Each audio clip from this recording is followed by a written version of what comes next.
Narito ang malalaki at makabuluhang balita ngayong araw. Hataw Balita ngayon. May good news po tayo para sa ating mga motorista dahil magkakaroon po ng rollback sa presyo ng mga produktong petrolyo ang mga kumpanya ng langis bukas araw po ng Martes, May 7. Pati po sa inisyal na pagtayaan ng mga oil company, maaaring bumaba ng 90 sentimos hanggang piso at 10 sentimos ang presyo ng kada litro ng diesel. Magkakaroon din ng tapya sa presyo na 60 sentimos hanggang 90 sentimos sa presyo ng kada litro ng gasolina. Posible din ang rollback na 90 sentimos hanggang piso at 10 sentimos ang kada litro ng kerosina. Mamaya i-anunsyo po ng mga kumpanya ng langis ang final price adjustment na ipatutupad nila bukas. Ayon sa industry players, bunsod pa rin ito ng pabago-bagong galaw sa presyo ng langis sa international market. Makakaapekto rin ang huminang geopolitical tensions na nangyari sa Middle East, partikular na sa Israel at Gaza. Bumababa rin kasi ang demand sa langis ng Estados Unidos kaya nagkaroon ng adjustment sa presyo sa world market. Hataw Balita ngayon. Mariing itinanggi ng Department of Foreign Affairs o DFA ang akusasyon ng ilang grupo na nanunood lang ang Pilipinas sa nangyayaring agawan ng teritoryo sa West Philippine Sea o WPS at tanging malalaking bansa lamang ang talagang makikinabang sa usapin. Sa isang pahayag, binigyang diin ni DFA Secretary Enrique Manalo na hindi isang bystander lamang ang bansa sa nasabing issue dahil maigting na pinagtutuunan ng pansin ng pamahalaan ang pagresolba dito. Hinimok din ng kalihim ang publiko na huwag magpadala sa mga akusasyon na ang layon lamang ay mawala ng suporta ang taong bayan sa ipinaglalaban ng bansa. Sinabi rin ng kalihim ang halaga ng pagbuo ng matibay na alyansa sa mga iba't ibang mga bansa para mapanatili ang kapayapaan at seguridad ng Pilipinas. Nauna nang nakapagsagawa ng dialog ang bansa sa mga kaalyado nito ang bansang Estados Unidos, United Kingdom, Australia, Japan, Republic of Korea, Vietnam, Indonesia, India, and European Union. Hataw Balita ngayon. Sinagot kahapon, May 5, ni Department of National Defense o DND Secretary Gilberto Teodoro Jr. ang pinakabagong pahayag ng Chinese Embassy sa Maynila nitong Sabado. Ayon kasi sa China, kinumpirma umano ng Armed Forces of the Philippines Western Command o WESCOM ang bagong model ng pagtugon ng pamahalaan para lumala ang nangyayaring tensyon sa West Philippine Sea o WPS. Sa isang pahayag, hinimok ni Secretary Teodoro ang China na itigil na ang paglalabas at pagkakalat nito ng mga hindi totoong mga pahayag na layong ipagwatak-watak ang mga Pilipino at pahinain ang suporta ng mamamayan sa laban ng bansa para maprotektahan ng Exclusive Economic Zone o EEX. Tuda rin ang kalihim sa naging pahayag ng China dahil inilabas ito matapos ang isinagawang squad meeting nito kasama sina United States Secretary of Defense Lloyd Austin III, Japanese Minister of Defense Kihara Minoru, at Australian Deputy Prime Minister and Minister for Defense Richard Marles sa Indo-Pacific Command Headquarters sa Honolulu, Hawaii noong Huwebes, May 2. Hataw Balita ngayon. Muling nagpatupad ng reshuffle o balasahan ng Philippine National Police o PNP na epektibo ngayong araw, May 6, 2024. Batay po sa kautusan ni PNP Chief Police General Romel Francisco Marbil nitong Sabado, May 4, magiging direktor na ng Drug Enforcement Group si Police Regional Office Caraga Director Brigadier General Eliazar Mata sa pagpapalit kay Brigadier General Dionisio Bartolome na ililipat naman sa Personnel Holding and Accounting Unit ng Directorate for Personnel and Records Management. Ang hepe ng Directorate for Police Community Relations na si Major General Edgar Alan Ocubo ay magiging bagong direktor naman ng Civil Security Group habang si Maritime Group Director Brigadier General Romaldo Baiting ay tatalaga bilang Area Police Commander ng Western Mindanao. Si Brigadier General Jonathan Cabal, Director ng Philippine National Police Academy, ang papalit naman kay Baitinga. Samantala, sa isang seremonya ng paglipat ng pwesto sa Camp Crame, Quezon City noong Biyernes, itinalaga si Major General Leo Francisco bilang ika-48 na direktora ng Criminal Investigation and Detection Group o CIDG. Nakuha naman ni Francisco ang pwesto mula kay Major General Romeo Karamat Jr. na magiging acting APC ng Northern Luzon. Hataw Balita ngayon. Hinimok ng Department of Education o DepEd ang mga pampublikong paaralan sa bansa na isagawa ang kanilang end of school year o EOC rites sa loob ng mga gusali o indoors. Ayon sa kagawaran, nakatakdang ganapin ang mga EOC rites mula Mayo 29 hanggang sa 31 ngayong taon. At itinakda na gawin ito sa loob ng mga gusali sa mga lugar na may sapat na ventilasyon at malayo sa sikat ng araw. Pinapaiwas din ng DepEd ang mga paaralan na i-schedule ang kanilang EOC rites sa oras ng araw kung saan ang temperatura ay nasa pinakamataas na temperatura. Hataw Balita ngayon.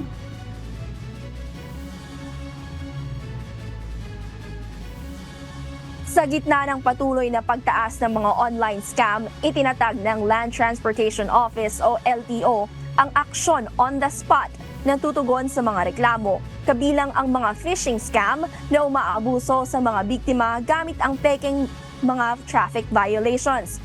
Hinihikayat ng ahensya ang mga motorista na magpadala ng SMS o text messages sa cellphone number 0929-292-0865 kung sila ay makakakita ng mga motoristang abusado sa daan. Ayon kay LTO Chief Assistant Secretary Attorney Vigor D. Mendoza II, ang nasabing hotline ay tutugon din sa mga phishing scam at mga motoristang abusado at lumalabag sa batas sa pamamagitan ng tiyak na tugon mula sa pamahalaan.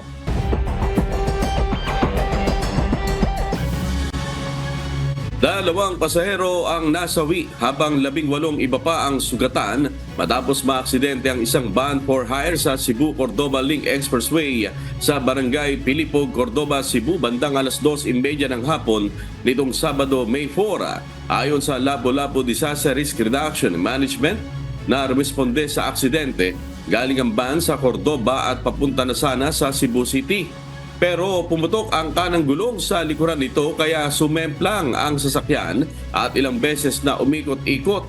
Mabilis din ang takbo ng sasakyan kaya hindi na nakontrol ng driver ang manibela. Nagpapagaling na sa ilang ospital sa Lapu-Lapu City at Cordoba ang mga biktima. Hataw Balita ngayon. Mahigit 2 milyong piso na halaga ng iligal na droga ang nasamsam ng Bataan Provincial Police Office at mga law enforcement agency sa isinagawang drug bypass operation sa bayan ng Abukay. 2 suspect naman ang naaresto, kabilang ang isang minor de edad sa nasabing operasyon. Si Melanio Aquino, humahataw! Hataw Balita ngayon. Arestado ng pinagsanib na puwersa ng Bataan Police Provincial Office, Abukay Municipal Police Station at Philippine Drug Enforcement Agency o PDEA ang 2 individual, kabilang ang isang 19 anyos na babae sa isinagawang anti-illegal drug bypass operation sa bayan ng Abukay, Bataan nitong nakalipas na Biyernes, May 3. Pasado alas 5 ng hapon nang masakote ang mga sospek sa barangay Kalaylayan, Abukay, Bataan na parehong naninirahan sa nasabing bayan. At dati nang may kaso sa parehong paglabag, ngunit pansamantalang nakalaya makaraang payagan ng korte na makapaglagak ng piyansa para sa pansamantalang kalayaan. Sa paglaya ng mga ito, patuloy pa rin sinubaybayan ng mga otoridad ang mga sospek at dito nila napag-alaman hindi pa rin tumitigil ang dalawa sa kanilang iligal na aktibidad. Kaya't muling nagkasa ang mga ito ng pinagsanib na operasyon upang madakip ang dalawa. Bale, nag-umpisa po iyan noong itong dalawang ito ay lumaya mula sa kustodiya namin kasi previously dati na po namin nahuli itong 2 individual na ito. Matatandaan, buwan ng Pebrero, naaresto namin sila, nasampahan namin sila ng kaukulang kaso sa paglabag sa Republic Act 9165. Kanya lamang dahil merong itinakdang piyansa para sa kanilang pansamantalang kalayaan, sila po ay nakapagpiyansa.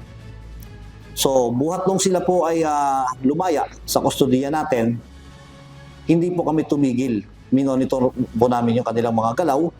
So patuloy po namin minanmanan ang kanilang mga kilos hanggang sa nakumpirma namin na hindi pa rin po sila tumigil sa kanilang illegal na aktibidad.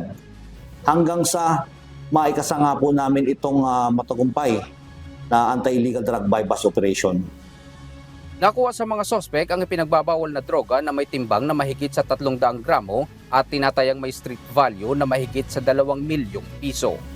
Ito ang ikalawang pagkakataon na makasabat ang mga tauhan ng pambansang pulisya sa lalawigan ng Bataan, partikular sa bayan ng Abukay. Matatandaang nitong mga nakalipas na linggo ay una nang nakumpiska ang mahigit sa 1.3 milyon pesos na halaga ng ipinagbabawal na gamot sa pareho ring bayan. Nasa kustodiya na ng Abukay Municipal Police Station ang mga sospek at mahaharap sa kasong paglabag sa Republic Act 9165 o ang Comprehensive Dangerous Drug Act of 2002. Ilan nyo Aquino humahataw sa balita ngayon. Hataw Balita ngayon. Nadiskubre ng 22nd Infantry Battalion, Philippine Army ang mga nakatagong armas ng mga hinihinalang New People's Army o NPA sa Huban, Sorsogon kahapon. Si Jerry Galicia, humahataw. Hataw Balita ngayon.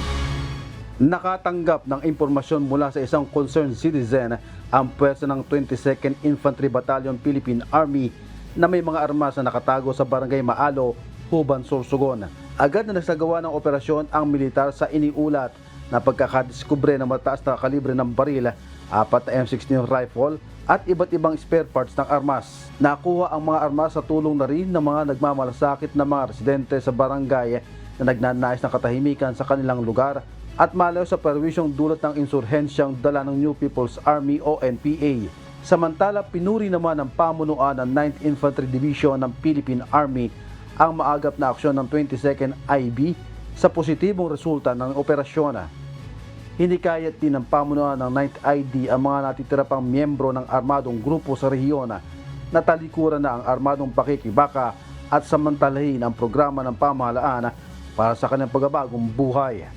Jerry Galicia, humahataw sa balita ngayon. Hataw Balita ngayon.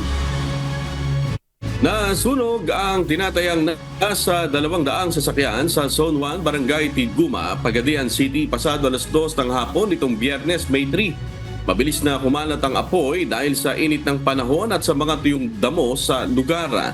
Nalusaw ang mga gulong at upuan ng mga sasakyan at nagkabasag-basag din ang mga salamin nito. Wala nang nagawa ang mga bombero dahil sa lakas ng apoy at hinintay na lamang na humina ang sunog. Dakong alas 5 naman ng hapon nang ideklarang fire out ng mga bombero ang sunog. Wala namang napaulat na nasugatan o nasawi sa insidente. Ayon sa Bureau of Fire Protection o BFP, ang mga nasunog ay mga jack na sasakyan na pagmamayari ng Ramona Construction. Patuloy ang investigasyon ng mga otoridad hinggil sa sanhi ng sunog.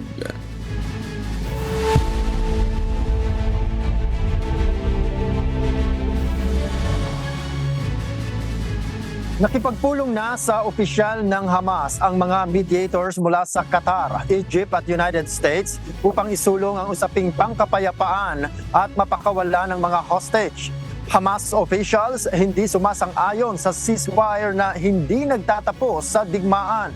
Mula sa Grand Prairie, Canada, may humahataw na balita si Jeffrey Reyes sa live. Hataw Balita ngayon. Jeffrey, ano ang hinihiling ng Hamas sa panibagong Roundtable Gaza Peace Talks? Yes, magandang araw. Noel, ipinahayag ng Hamas top official nung Sabado, May 4, na ang anumang pagkakataon na hindi ito sang-ayon sa anumang tigil putukan sa Gaza na hindi nagsasangkot ng kumpletong pagtatapos sa digmaan. Dumating ang pahayag ilang oras matapos sabihin ng isang Israeli officials na ang pagtanggi ng Hamas na talikuran ang kahilingan nito na itigil ang digmaan ay paghadlang sa posibilidad na magkaroon ng kasunduan. Ang komento ay dumating habang kasalukuyang nagpupulong ang mga negosyador sa Egypt. Samantala, ayon sa impormasyong ibinigay ng Britain, ang mga mediator mula sa Egypt, Qatar at Estados Unidos ay naghihintay para sa Hamas na tumugon sa 40-day truce at makipagpalitan ng mga hostages sa mga Palestinian detainees na nasa Israeli jails. Gayunman, tinawag ng Hamas officials ang paninindigan ni Israeli Prime Minister Benjamin Netanyahu na nagpadala na ng sundalo sa Rafah, isang katitisuran sa ceasefire talks. Sinabi ng Hamas na sabik itong maabot ang isang kasunduan, ngunit hindi sa anumang halaga. Dagdag pa rito ang buong responsibilidad ng Israel na iginiit ang pagpasok sa Rafah sa halip na itigil ang pagsalakay. Dahil dito, Noel, natapos ang pag-uusap ng walang development ayon sa mediating officials. Balik sa'yo. Yes, Jeffrey, anong dahilan? Bakit hindi nagpadala ng delegasyon ang Israel? Noel, ayon sa Israeli top officials, magpapadala lamang sila ng delegasyon kung makikita nga mayroong posibilidad o positive movement sa framework ng hostage deal. Gayon may nagbabala ang opisyal na maaaring tanggihan ni Prime Minister Netanyahu ang kasunduan dahil sa political reason nito, kahit na kasunduan na ipinakita ng Hamas ay nakatugon ng maayos sa kondisyon ng Israel. Noel. Alright, maraming salamat sa update, Jeffrey Reyes mula sa Grand Prairie, Canada. Hataw Balita ngayon. Inaresto na sa Canada ang 3 kalalakihan na hinihinalang nasa likod ng pagpatay sa isang Sikh separatist leader. Hinihintay naman ng India ang mga detalye ng mga suspect mula sa Canada. Mula sa Toronto, Canada, may humahataw na balita. Si Sheila Reyes, live. Hataw Balita ngayon.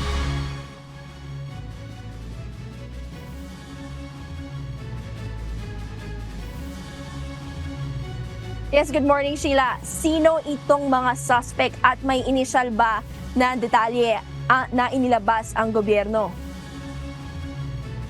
Good morning, Leah. Ang pag-aaresto ay kaugnay sa pagpaslang kay Hardeep Singh Nijjar, isang separatist leader sa India. Si Nijjar ay isang Canadian citizen na nangangampanya upang magkaroon ng Khalistan na magiging isang homeland na hiwalay sa India. Si Nijjar ay binaril noong Hunyo sa labas ng isang Sikh temple sa Surrey, Vancouver, kung saan naninirahan ang malaking populasyon ng mga Sikh.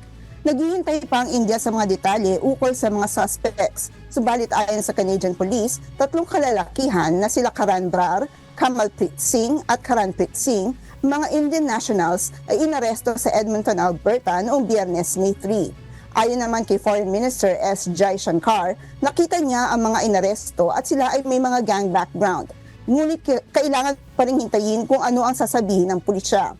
Ang kanila lamang concern, aniya, ay pinapayagan na mag-operate ang organized crime mula sa India. Umaasa ang India na mabibigyan ng regular updates mula sa Canadian authorities hinggil sa mga naaresto. Ayon kay Sanjay Verma, ang High Commissioner ng India sa Canada. Balik sa iyo, Leah. Yes, Sheila, no? Kinumpirma ba nila na may kaugnayan ng mga ito sa Indian government? Leah, ilang buwan matapos ang pagpaslang kay Nijjar, nabanggit ni Prime Minister Justin Trudeau na may mapagkakatiwalaang aligasyon na may involvement ang Indian government na nagbunsod naman ng diplomatic crisis sa pagitan ng Canada at New Delhi. Subalit sa kasalukuyan, ito ay inaalam pa rin ng mga investigador. Leah? Alright, patuloy mo kaming i-update. Salamat sa iyo, Sheila, mula sa Toronto, Canada. Hataw Balita ngayon. Nakita sa isang pag-aaral na nasa halos 100,000 bata na ang nawalan ng magulang dahil sa drug overdose o gun violence sa Estados Unidos sa taong 2020. Halos doble ang bilang na ito kumpara sa datos na naitala noong 1999. Ito ang humahataw na balita ni Daniel Encarnacion. Hataw Balita ngayon. Umabot na sa 72,800 ang mga batang nawalan ng magulang sa drug overdose noong 2020. Higit na mas mataas ito ng 345% kumpara sa 16,000 na itala sa United States noong 1999. 25,000 naman ang naulila sa gun violence nitong 2020 kumpara sa 18,000 noong 1999 na 39% ang itinaas kung ikukumpara sa nasabing taon. Samantala, nasa 24% lang bilang ng itinaas ng ibang rason ng pagkaulila ng mga bata ayon sa pag-aaral ng medical journal na Journal of the American Medical Association. Batay sa datos ng gobyerno, mas karaniwan at mas mabilis ang pagdami ng mga kaso sa mga edad na mid-30s at 40s. Ang average na edad ng taong nasasawi sa drug overdose o firearm-related injury sa Estados Unidos ay nasa 42, kung saan maaaring may maliit o teenager na anak. Batay naman sa ibang pag-aaral, ang pagkawala ng magulang ng isang bata ay maaaring magkaroon ng masamang epekto sa kalusugan, edukasyon at pamumuhay ng isang bata. Ayon naman kay Robin Gurwitch, isang psychologist at professor sa Duke University School of Medicine, mas mahirap ang mawalan ng magulang dahil sa drugs at baril. Mas katanggap-tanggap umanong rason ay ibang dahilan tulad ng cancer, ngunit hindi na pag-uusapan ang traumatic deaths. Nakita rin sa pag-aaral ng JAMA na mas mataas ng 3 beses ang pagkakataon na mawalan ng ama sa drug overdose o firearm violence kaysa sa isang ina. Mas apektado rin ang epekto sa mga kabataang African American na mas mataas ang bilang ng nasawi sa baril. Kaya nire-rekomenda ng naturang pag-aaral na i-prioritize ang pagsugpo sa drug overdose at firearm violence lalo na sa mga structurally marginalized group. Daniel Encarnacion, humahataw sa balita ngayon!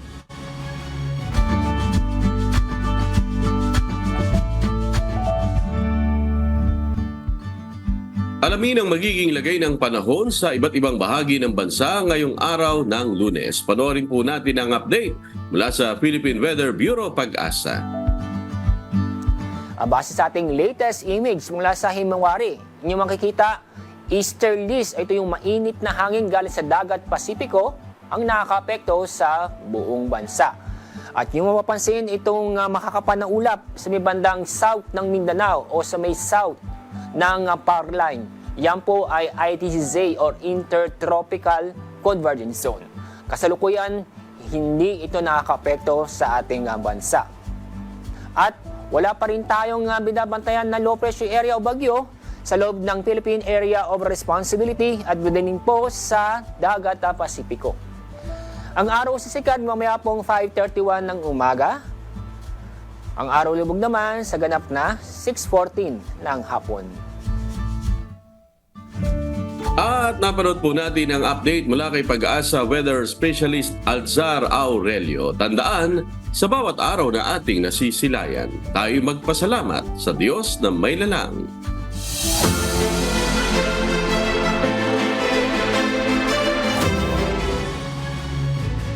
Palalakasin ng Bureau of Fisheries and Aquatic Resources o BFAR Bicol ang produksyon ng tilapia sa Bicol Region. Si Jerry Galicia humahataw.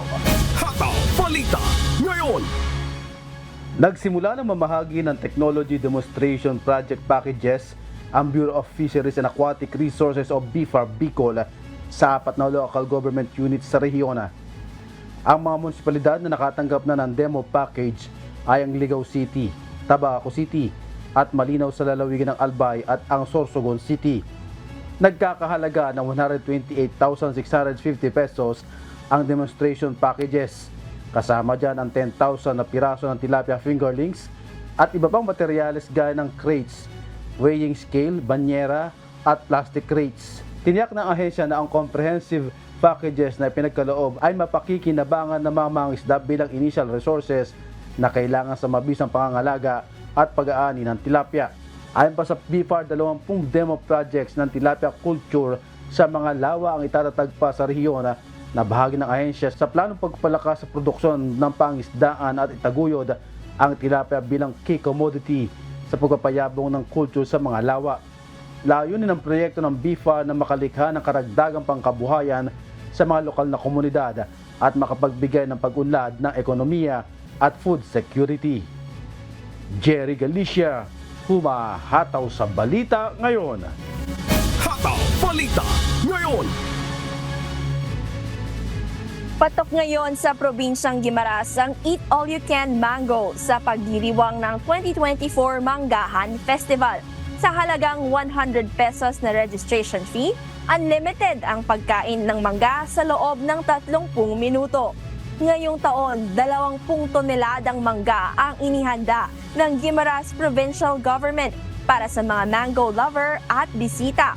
Bukod pa rito ang mga nakadisplay na mangga sa food fair, ready-to-eat pampasalubong na mabibili sa halagang 100 pesos kada kilo at iba't ibang mango products. Nitong Biyernes, May 3, nag-umpisa ang Manggahan Festival na tatagal hanggang May 22.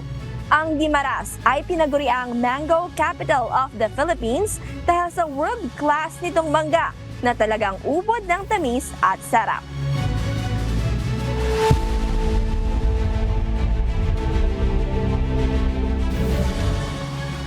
Benepisyo at sweldo ang dalawang issues na kinakaharap ng Canadian Airline WestJet at ng Mechanics Union nito. Kasunod ng ilang buwang negosasyon, nag-issue na ng 72 hours lockout ang airline. At mula sa Edmonton, Canada, may humahataw na balita si Jeffrey Cos live. Hataw Balita Ngayon. Jeffrey, ano ang magiging epekto o impact ng 72 hours lockout notice na ito sa Canadian passengers? Darwin, nasa 100 destinations sa Canada, United States, Mexico, Europe at Asia ang sinaserbisyohan ng WestJet Airlines sa kasalukuyan. Subalit ayon sa WestJet Management, sisiguraduhin itong hindi magiging malaki ang impact ng 72 hours lockout nito sa Aircraft Mechanics Fraternal Association o AMFA, ang unyon na nagre-represent sa kanilang mga mekaniko. September 2023 pa nagsimula ang negosasyon para sa bagong kontrata ng airline mechanics. Subalit hanggang ngayon ay hindi pa nagkakaroon ng kasunduan ang magkabilang panig. Usapin sa benepisyo at pasahod ang pangunahing issue ng mga mekaniko nito. Ayon kay WestJet President at CEO Derek Penn, malaki ang naging offer nito sa kanilang mga mekaniko. Aniya, base sa last offer ng WestJet, magiging highest paid ang mga mechanic nito sa industriya. Ayon pa rin kay Penn, maaring magsimula ang work stoppages mula sa Martes ng tanghali Mountain Time at unexpected ang lockout na ito ayon kay Will Abbott, Chairperson sa Negotiating Committee ng AMFA. Aniya, magpapatuloy ang negosasyon nito in good faith hanggang sa magkaroon ng maayos na collective bargaining agreement o CBA ang mga mechanics nito. Sherwin? Yes, Jeffrey, meron na bang ginagawang hakbang ang WestJet Airlines para sa kanilang mga pasahero? Yes, Sherwin, kung saaling hindi maiiwasan itong stoppages nito ay mag-ooperate sila under reduced schedule at proactively i-manage ang mga changes at cancellations para masigurado ang communication sa mga pasahero ito in advance sa kanilang mga flight at i-implement din nila ang mga flexible change at cancellation options para sa mga pasahero na humihiling na magkaroon ng alternate arrangements. Sherwin. Alright, maraming salamat Jeffrey Cos mula sa Edmonton, Canada. Hataw Balita Ngayon. Ikinababahala ngayon sa South Korea ang tumataas na bilang ng mga kabataang nasasangkot sa illegal gambling. Dahil dito, tiniyak ng mga otoridad na kanilang paiigtingin ang kanilang hakbang para mapigilan ang paglaganap nito sa bansa. Ito ang humahataw na balita ni Mary Jo Maleriado. Hataw Balita Ngayon. Ikinabahala ng Korean National Police Agency o KNPA ang paglobo ng bilang ng mga kabataang sangkot sa illegal gambling ayon sa inilabas nilang ulat noong Biyernes, May 3. Mula sa 74 na kaso noong 2022, naging 171 na ito noong nakaraang taon na mahigit 200% ang itinaas. Batay sa ulat, ang average na edad ng kabataan ay 16.1 lamang, kung kaya't labis itong ikinabahala ng KNPA dahil iligal ang gambling o sugal sa bansa, lalo pa sa mga kabataan. Ang cybergambling gaya ng laro na baccarat at sports betting ang itinuturo na pinakamadalas na nagagamit ng mga kabataan dahil sa mabilis na resulta nito na may 84.8% na mga kaso. Ang mga PC rooms naman ang pinakakaraniwang lugar kung saan nangyayari ang mga pagsusugal. Bukod sa pagsusugal, nagre-resulta din ang karahasan ng ganitong aktibidad ng mga kabataan at pangungutang para matugunan ang iligal na gawain. May tinatawag din na secondary crimes na bunga ng pagsusugal. Kabilang narito ang school violence, internet fraud at ang proxy deposit, kung saan ito ay ang pagpapahiram ng mabilisang pera ngunit may mataas na interes. Ang text message ang napaulat na pinakakaraniwang ginagamit para mahikayat ang mga kabataan. Ang iba naman ay sa online advertisement, social media ads at maging sa mga kaibigan, kung kaya't inaakala ng mga estudyante na ang online gambling ay isa lamang karaniwang online game. Sa huling crackdown ng KNPA, may 2 nahuling elementary students kung saan isa dito ay 9-year-old na tumaya ng 10,000 won o mahigit 400 pesos. Ayon sa KNPA, ay paigtingin nila ang kanilang hakbangin upang mapangalagaan ang mga kabataan laban sa gambling addiction at pigilan ang recidivism o muling pagbabalik sa masamang gawa matapos na ito ay maparusahan. Dahil anila ang paggamit ng mga kabataan ng smartphone sa gambling addiction ay isang banta sa kinabukasan ng mga kabataan dito sa bansa. Mary Jo Malariado, humahataw sa balita ngayon.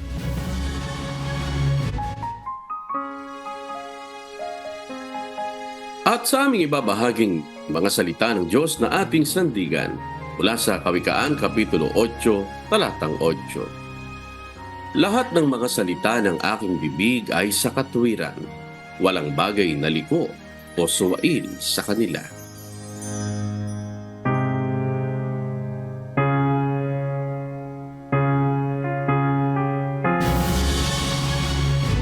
Uy, gusto ko lang batiin si Ate Lorena Libas ng happy birthday. At yan po ang ating mga humahataw na balita ngayong umaga ng Lunes, ika-6 sa buwan ng Mayo 2024. Sa ngalan po ng lahat ng bumubuo ng UNTV News and Rescue, UNTV Radyo Libertad 1350 at ng ating mga correspondent mula Luzon, Visayas at Mindanao. Mula po rito sa Pilipinas, ako po inyong amigo Sherwin Pulubong. At yan po ang mga humahataw na balita sa iba't ibang panig ng mundo ngayong Monday morning, May 6, 2024. At mula rito sa Edmonton, Alberta, Canada, ako po si Noel Poliarco. Ako naman si Lea Salar mula dito sa Maine, USA.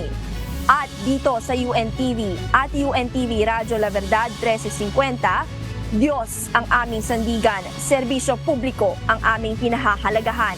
Susunod na po ang Good Morning Kuya. Salamat po sa Diyos at magandang umaga.